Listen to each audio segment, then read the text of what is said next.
You ask Tiger to solve. This deals with linear equations with one unknown.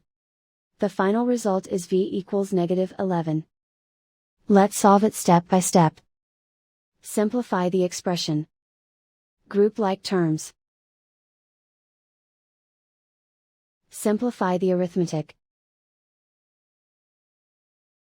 Swap sides.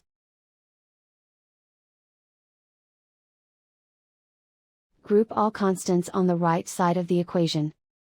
Add 6 to both sides. Simplify the arithmetic.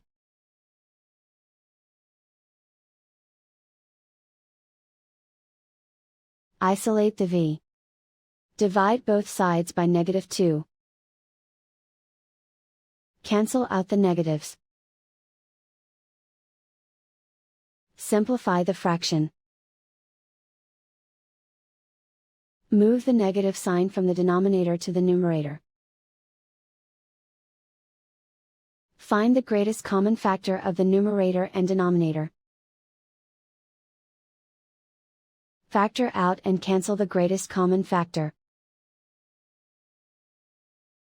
And so the final result is v equals -11.